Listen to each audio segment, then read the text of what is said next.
everyone, it's Amanda with the McCracken County Public Library. This is a continuation of my Luminary terrarium that I made, and like I said earlier, I messed up and didn't paint the inside of the frames before I glued them in all together. So anyway, but I figured out a way. Now this looks whimsical and woodsy, so what I did was I took some of the Spanish moss that I got at the Dollar Tree, and I just weighed my glue gun up a little bit at a time and placed it in there and shoved it in the corners and along the edges and then along the bottom. So that worked out well. Now I'm going to take my mass market damaged paperback book from the library that's missing some pages that was discarded, and I soaked it with tea and let it dry for a few days because you're not going to see the cover of it anyway. That's going to go in the bottom. I'm going to place that right down here, and you want to make sure that you want this, your book facing the right direction, and probably pick some pages where it lays flat, doesn't have bad words, and on the pages. Just saying. Once I did that, now I'm going to take this little tree that I got from the Dollar Tree for $1, and I'm going to place some glue around the bottom of it and figure out where I want to put it inside my book here.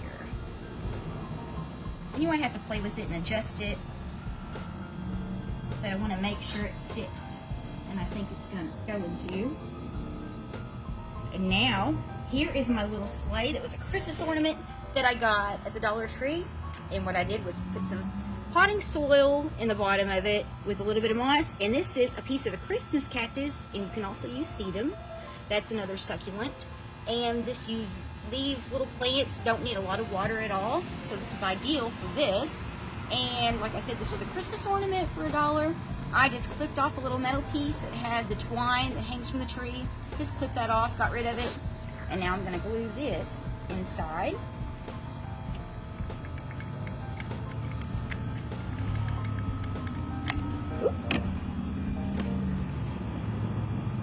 And like I said, you just need to play with it, figure out what you want to do, where you want to put things. And this glue gun is super hot, so I'm going to turn it down a little bit.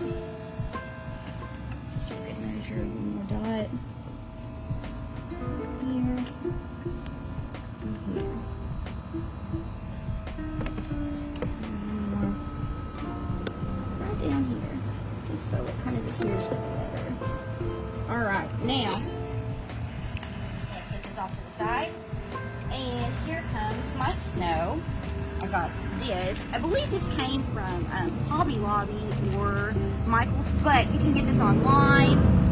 The Dollar Tree even has this stuff right here. So, I'm going to drop some just here and there to make it look festive and cute. I think it looks pretty nice.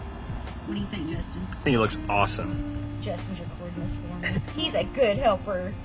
He's a good video guy. I appreciate him. So, I'm putting this just all around. There's different ways you can do this. There's different types of trees.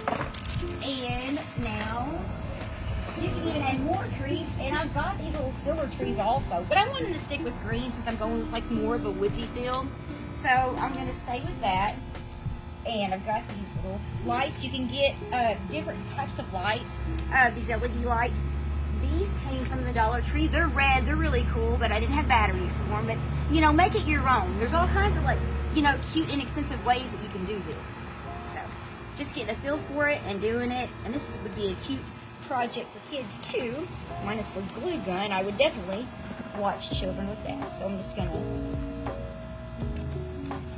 straighten these around, and this is so big that you could probably get away with using bigger lights and more than one strand. Place this around just like so, and I think it's pretty neat. It's a neat way to upcycle a used, discarded library book that's just a mass market paperback, and you've got your cute little Christmas cactus piece in here that once it gets bigger, you can transplant into a bigger pot and add a sedum. And just, I would add just a little bit of water, not much, maybe like a thimble. But this is our finished project. Now, For this, I wanted to add too, like these are 8x10 frames, and this book is a perfect size. This mass market paperback is a perfect size for that. So you're going to have to kind of play around and figure out, you know, what size of book you're going to want if you're going to want to add a book at all. And I think I'm going to be doing another Luminary similar to this with smaller picture frames. Just look forward to that one. So see you later, guys. Bye.